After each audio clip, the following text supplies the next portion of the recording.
من الشيطان الرجيم بسم الله الرحمن الرحيم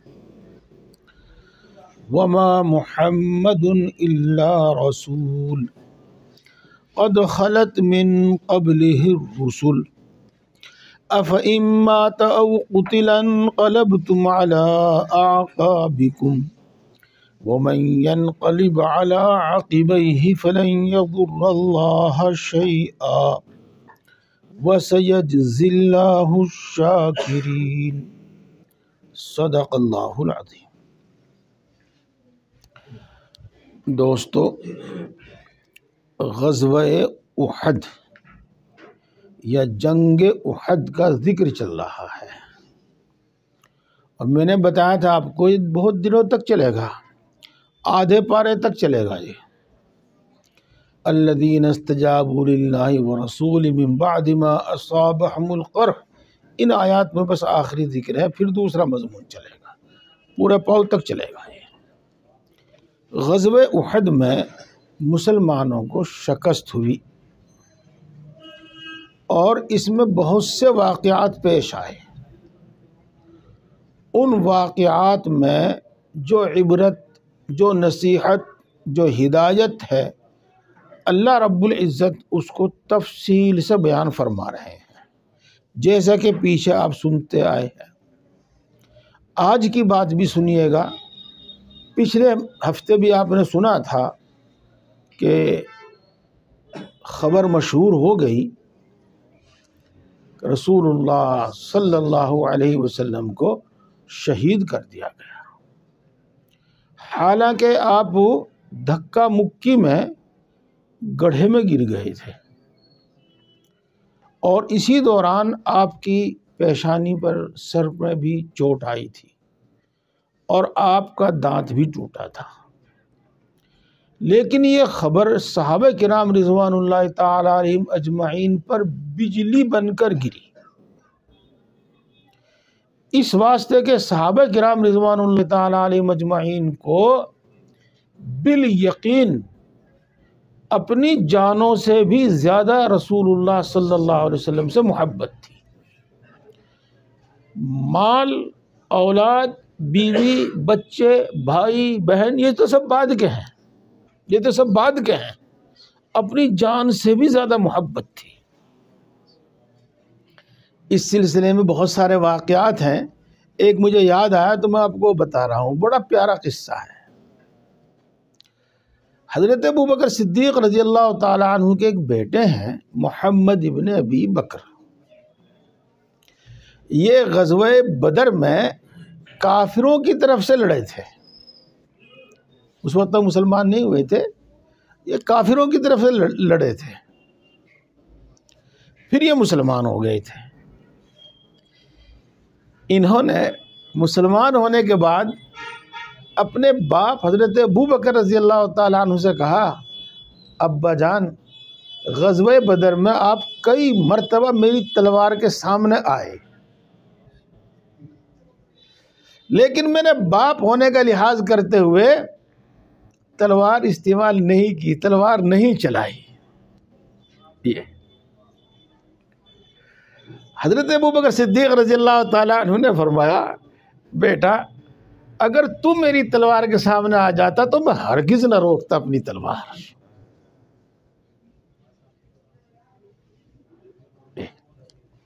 ایمان، اسلام، اللہ کے رسول سے محبت، جی ہاں۔ تو یہ خبر کیسی ہوئی صحابہ رضوان اللہ تعالی علیہ مجمعین کے لیے، اس کا اندازہ ہم اس سے لگا سکتے ہیں کہ جب رسول اللہ صلی اللہ علیہ وسلم کی وفات کی خبر مشہور ہوئی تو مختصر یہ ہے کہ بس حضرت ابوبکر صدیق رضی اللہ تعالی عنہ اپنے ہوش میں تھے، باقی کوئی اپنے ہوش میں نہیں تھا۔ یہ آپ نے قصہ سنا ہوگا جو کافی مشہور ہے، جی ہاں، کافی مشہور ہے۔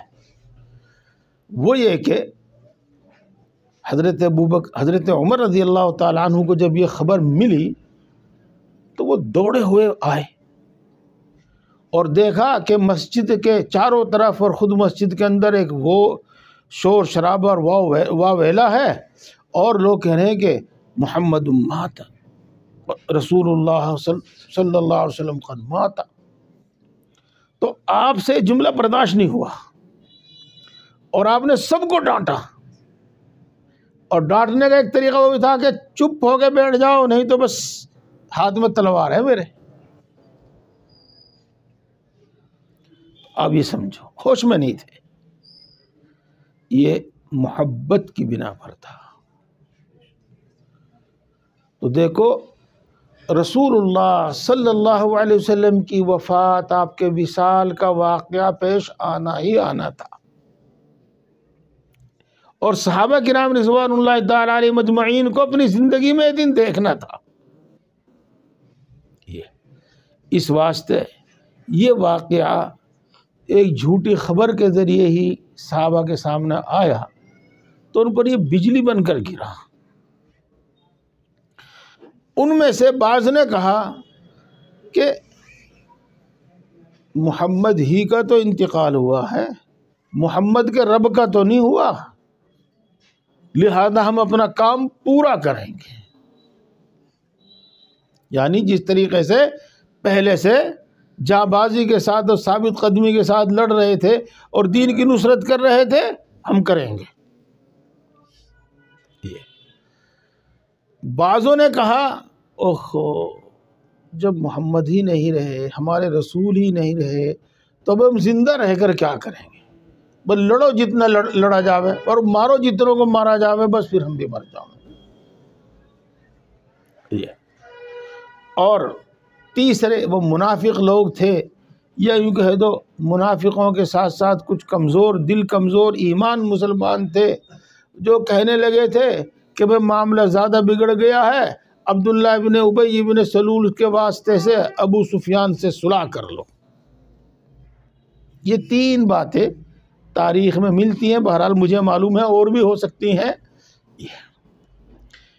تو اللہ رب العزت نے اس سلسلے میں صحابہ کرام رضوان اللہ تعالی علیہم اجمعین کو ہدایت فرمائی ہے، وہ یہاں آیات میں بیان کی گئی ہے. اور ان آیات کا ترجمہ کرنے سے پہلے میں آپ کو دو باتیں بتاتا ہوں. پہلی بات، اور ماشاءاللہ بہت دھیان سے سن رہے ہیں، مجھے پوری طرح معلوم ہے، لیکن میں کہوں گا توجہ دیجیے. اپنے ایمان کی اور اپنے اعمال کی پوری نگرانی کرو اور پوری محنت کرو. کچھ وقت ایسے آتے ہیں جن اوقات میں آدمی کو اوپر اتنا زور پڑتا ہے، ایسے حالات ہوتے ہیں کہ آدمی کو اپنے دل، اپنی عقل پہ اختیار نہیں رہتا، اور غیر اختیار، بے اختیار کے زبان سے وہ نکلنے لگتا ہے جو دل میں ہوتا ہے. یہ اس کی مثال آپ کو آج بھی مل جاوے گی، جب آپ دیکھیں گے خود آپ کے اندر مل جاوے گی. ایک آدمی ہے، آپ کا بیٹا ہے، آپ کا بھائی ہے، آپ کا نوکر ہے. جب آپ کو اس پر غصہ آتا ہے تب کیا کہتے ہیں آپ؟ تو اپنے اندر کی دل کی ساری کہہ بیٹھتے ہیں، تو بڑا ناکروا ہے، تو بڑا نالائق ہے، تو فلانا ہے، جو دل میں وہ ساری کہہ بیٹھتے ہیں. ہاں، جب غصہ زیادہ آتا ہے تو آدمی کا اپنے اوپر کنٹرول نہیں رہتا اکثر.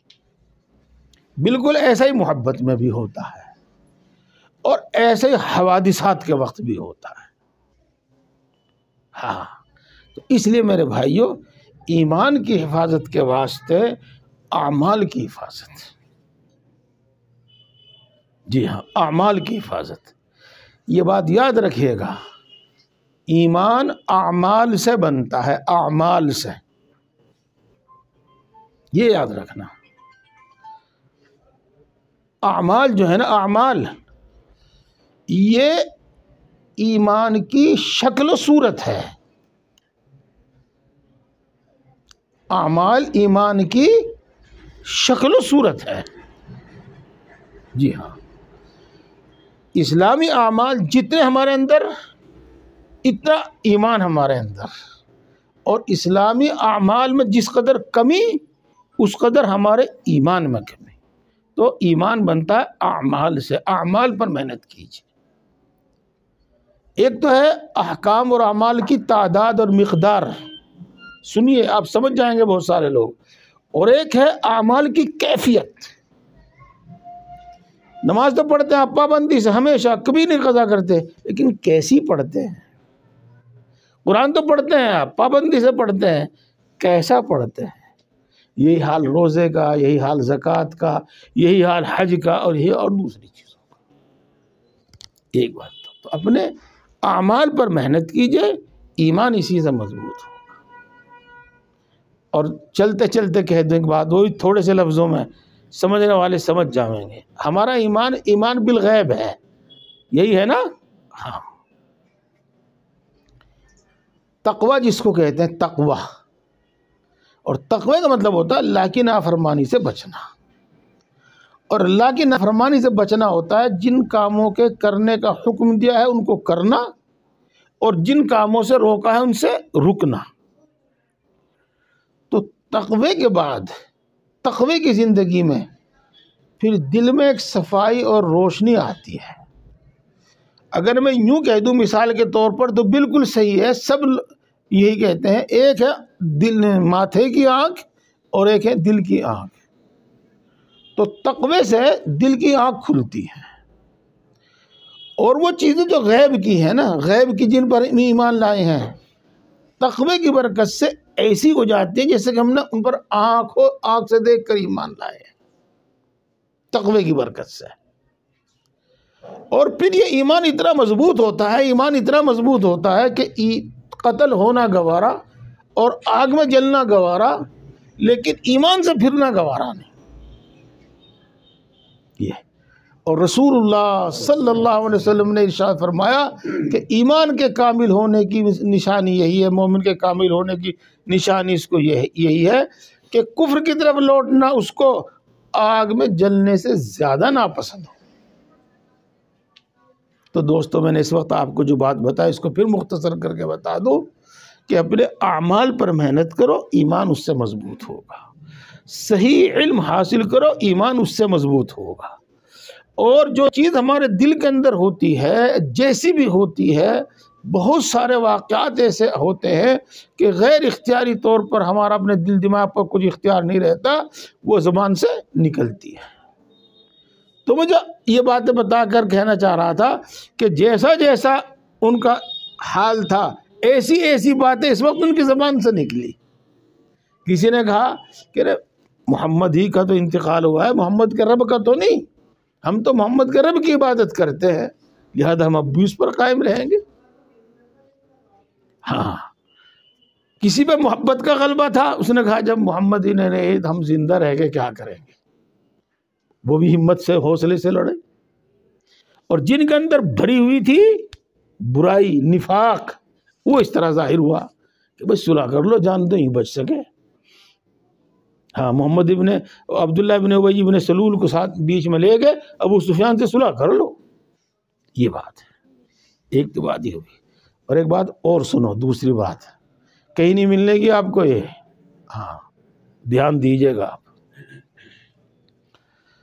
صحابہ کرام رضوان اللہ تعالی علیہم اجمعین کی تربیت خود اللہ نے کی ہے. ان سے جہاں کوئی غلطی ہوئی، جہاں کوئی بات ہوئی، آیت نازل ہو گئی. یہی تو تربیت ہے. صحابہ کرام رضوان اللہ تعالی علیہم اجمعین کی تربیت خود اللہ نے کی ہے.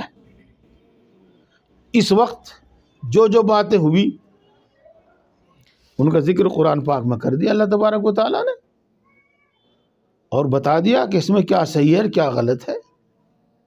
چنانچہ اب آپ ترجمہ سنتے ہوئے چلو، ساری بات سامنے آئیں گی.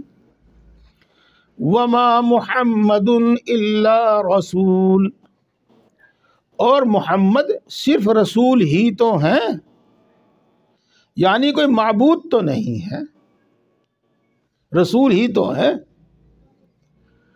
قد خلت من قبلہ الرسل، ان سے پہلے بھی بہت سے رسول گزر چکے ہیں، آئے دنیا سے چلے گئے. کوئی اپنی طبعی موت مرا، تو کوئی شہید ہوا، اپنے چلے گئے. أَفَإِن مَّاتَ أَوْ قُتِلَ انقلبتم عَلَىٰ أَعْقَابِكُمْ، اگر ان کی موت ہو جاوے یا وہ قتل کر دیے جاویں یعنی شہید ہو جاویں، تو کیا تم اپنے پاؤں الٹے پاؤں لوٹ جاؤ گے؟ میرا لہجہ سمجھیے آپ. تو کیا تم لوگ اپنے الٹے پاؤں لوٹ جاؤ گے، یعنی اسلام سے پھر جاؤ گے؟ یعنی نہیں، وہ نہیں پھرنا ہے.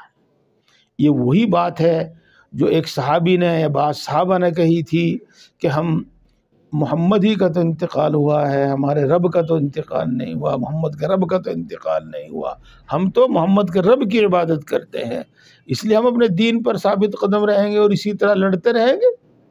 یہ ان کی بات کی تائید ہے اور باقی دوسروں کی بات کو. اب اگلی بات اس پر بھی بڑے دھیان دینے کی ضرورت ہے. وَمَن يَنْقَلِبْ عَلَىٰ عَقِبَيْهِ فَلَن يَضُرَّ اللَّهَ شَيْئًا، اور جو شخص الٹے پاؤں لوٹ جاوے گا یعنی اسلام سے پھر جاوے گا تو وہ اللہ کا کچھ بھی نقصان نہیں کرے گا. جو بھی نقصان ہے اس کا اپنا ہے. آج چاہے کوئی شبنم ہو، چاہے کوئی رضوی ہو، اور چاہے کوئی اور ہو، اور چاہے کوئی اور ہو، ہاں، نہ دین کا کوئی نقصان، نہ مسلمانوں کا کوئی نقصان، نہ اللہ کا کوئی نقصان. جو کچھ نقصان ہے اس کا اپنا ہے. جی ہاں. اور پیچھے آیا تھا، پھر بات لمبی ہو جاتی ہے، اس کو لوٹایا جاوے. یہ مشکل حالات لائے اسی لیے جاتے ہیں تاکہ چھٹائی ہو جاوے.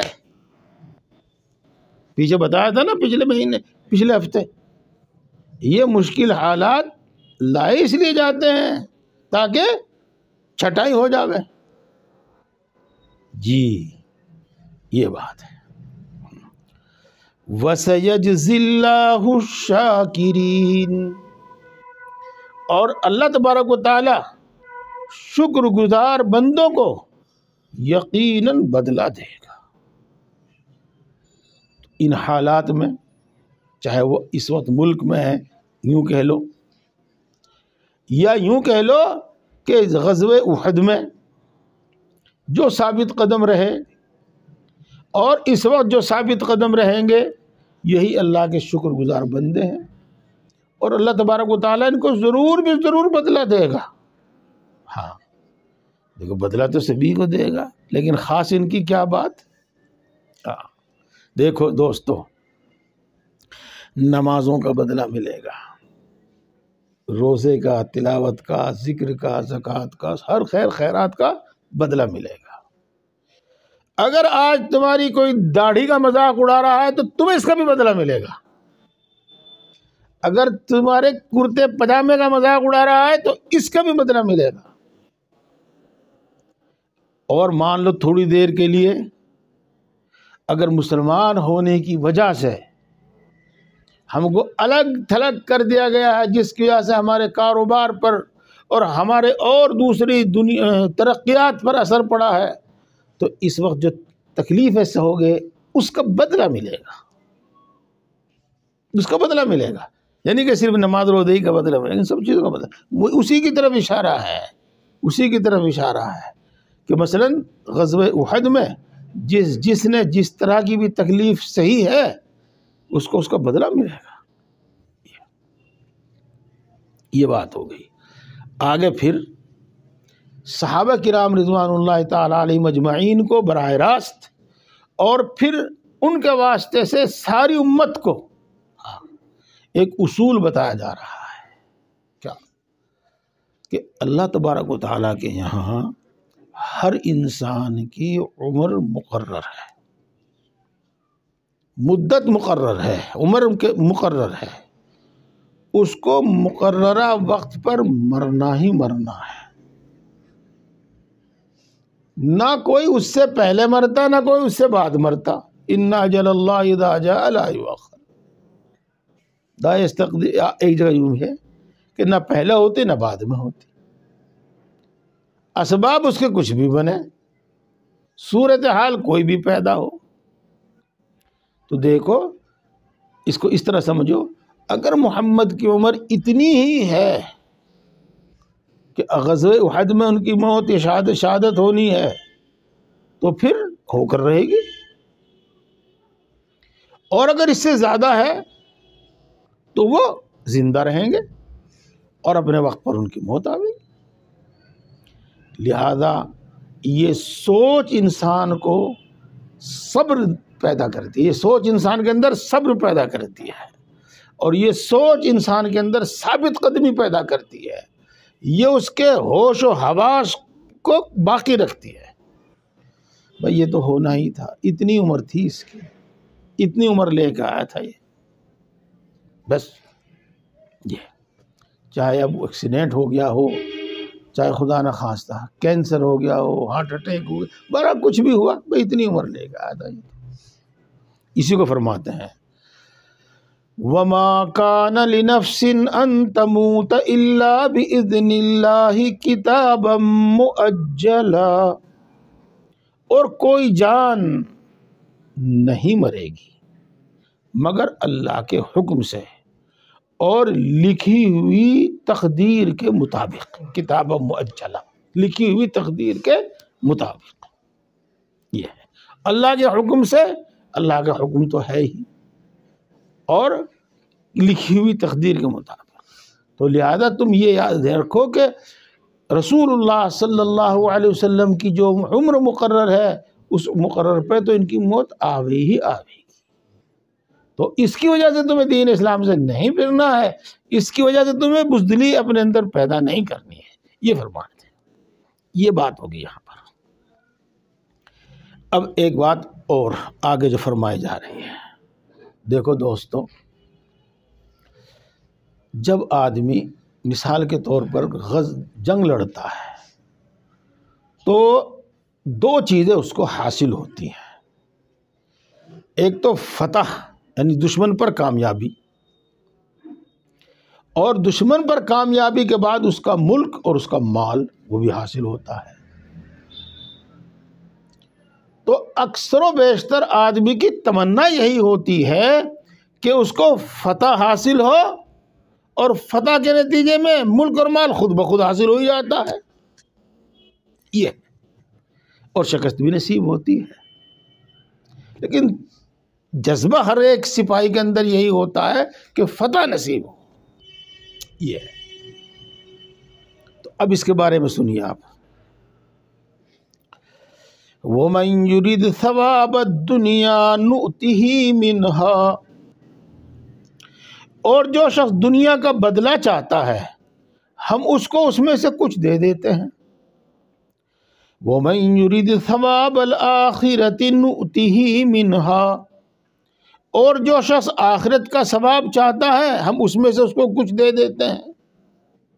یہ تو دیکھو، فتح اگرچہ جنگ کا مقصد ہے، لیکن بہرحال اس سے ملک و مال اور عزت حاصل ہوتا ہے جو دنیا میں کام آتا ہے۔ اور اگر شہادت حاصل ہو گئی، شکست کی صورت میں شہادت حاصل ہوتی ہے، اگر شہادت حاصل ہو گئی تو دنیا میں تو اس کو کچھ نہیں ملا، لیکن آخرت میں اس کو ملے گا۔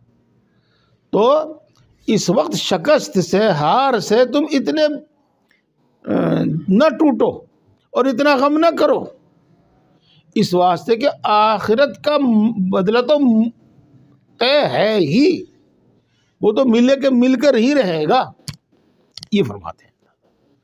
پھر اللہ تبارک و تعالیٰ دوبارہ وہی جملہ استعمال فرماتے ہیں، وَسَيَجْزِي اللَّهُ الشَّاكِرِينَ، اور شکر گزار بندوں کو ہم ضرور بدلہ دیں گے۔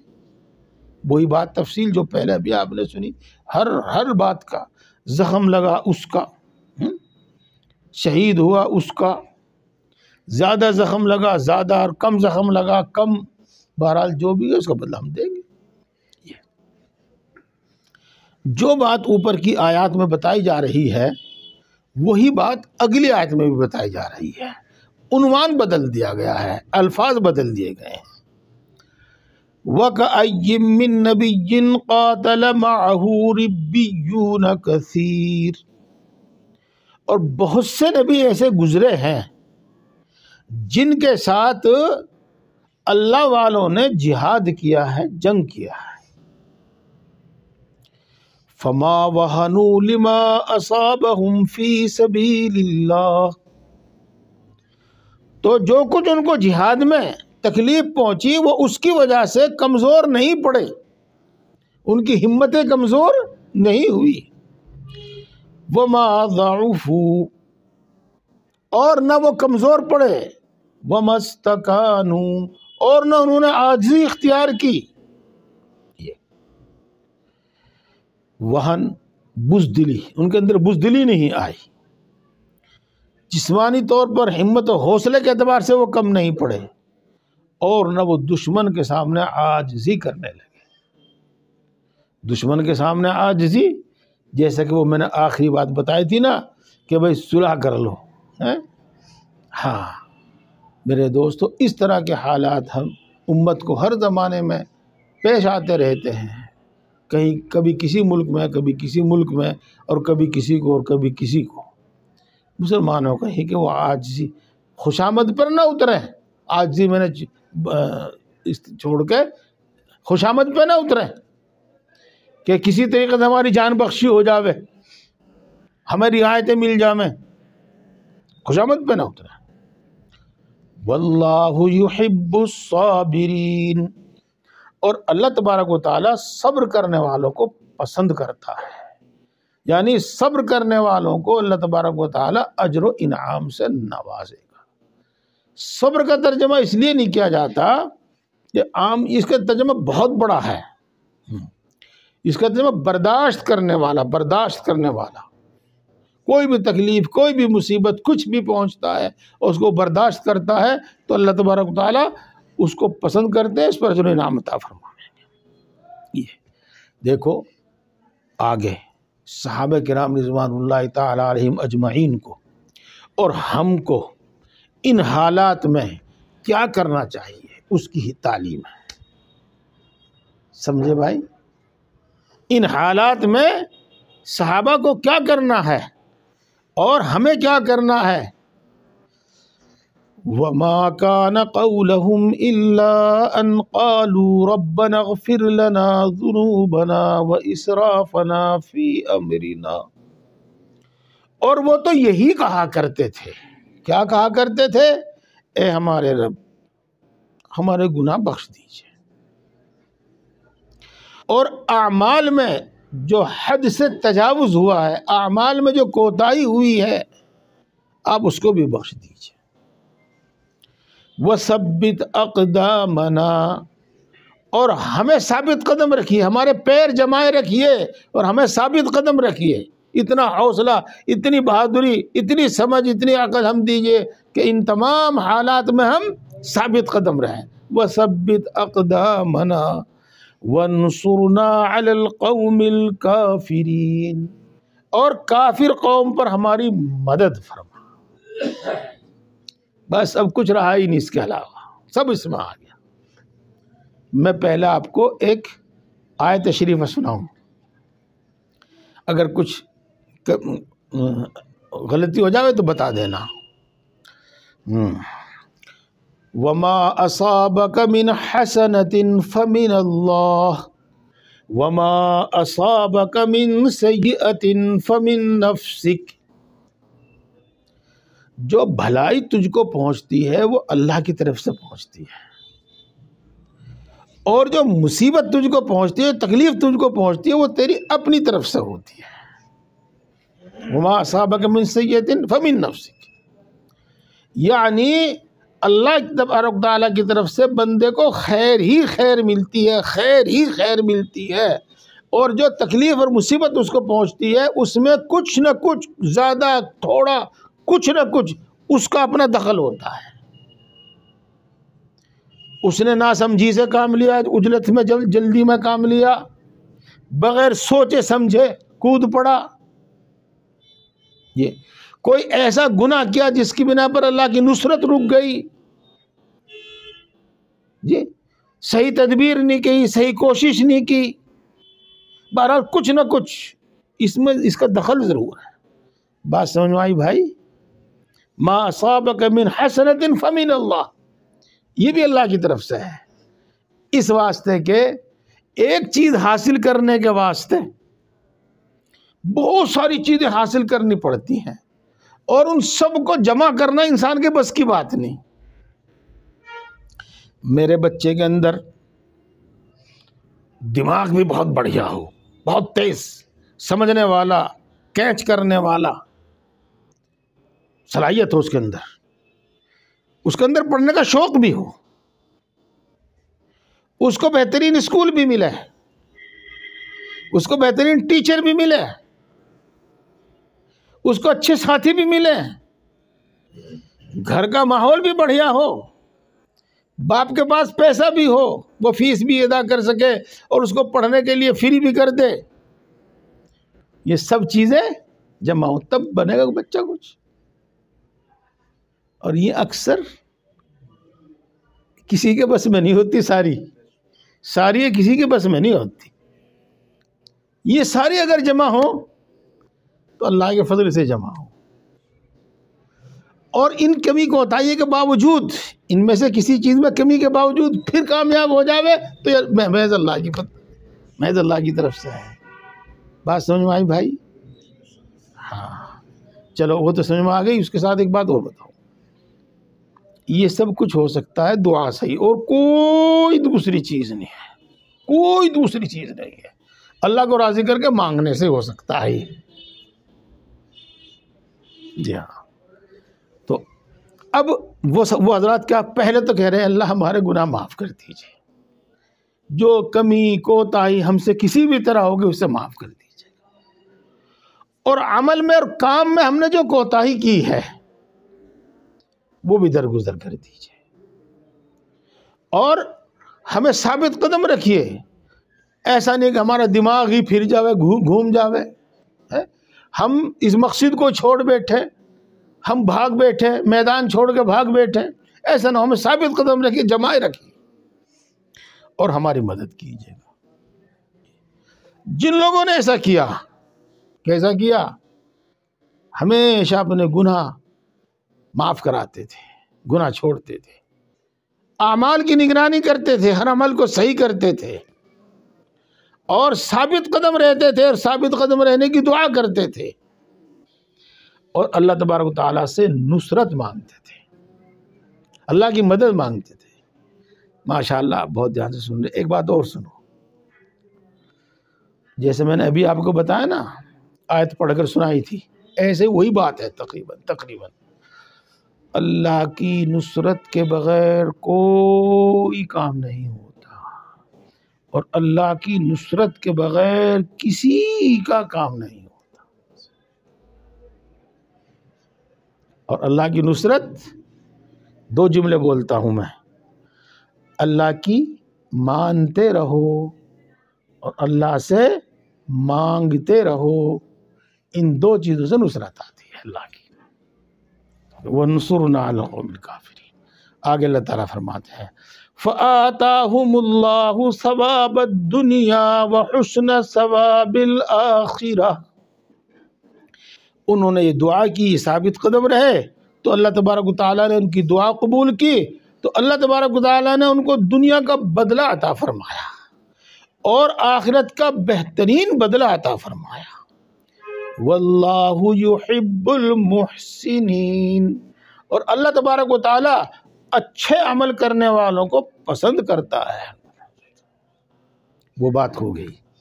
اب ایک جملہ اور دھیان دیجیے گا۔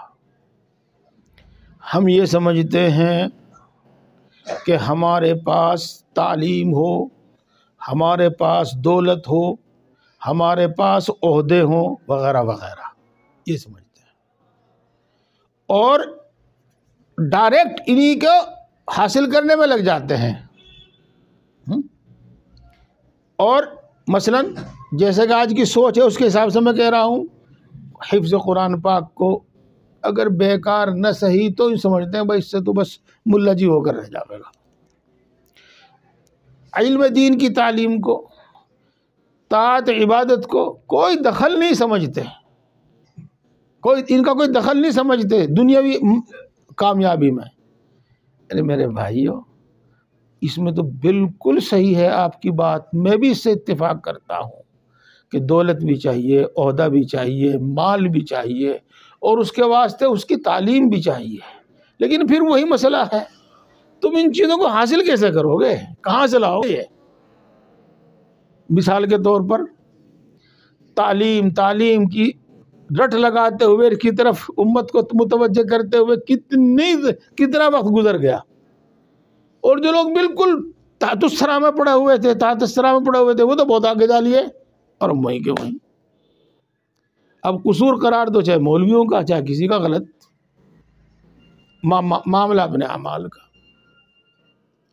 ہاں، تو ان چیزوں سے اللہ تبارک و تعالیٰ ہم کو ایسی اچھی سوچ دے گا، ان چیزوں سے اللہ تبارک و تعالیٰ ہمیں ایسی اچھی سمجھ دے گا. اور طاعت عبادت کی بات کر رہا ہوں میں، ان سے اللہ تبارک و تعالیٰ اسباب و وسائل جمع کر دے گا، پھر ہمیں یہ عہدہ بھی حاصل ہوگا، دولت بھی حاصل ہوگی، اور وہ بھی حاصل ہوگا، علم وغیرہ جو بھی دینی چاہیے تو وہ بھی حاصل ہوگا. اور رہی بات آخرت کی، وہ تو ہمارے ہی لیے ہے، اس میں تو کسی کا کوئی حصہ ہے ہی نہیں، اور اتنا بہترین بدلہ ہے کہ اس سے بہترین بدلہ ممکن ہی نہیں. اللہ تبارک و تعالیٰ توفیق عطا فرمائے. آج الارم نہیں لگایا تھا لیکن وقت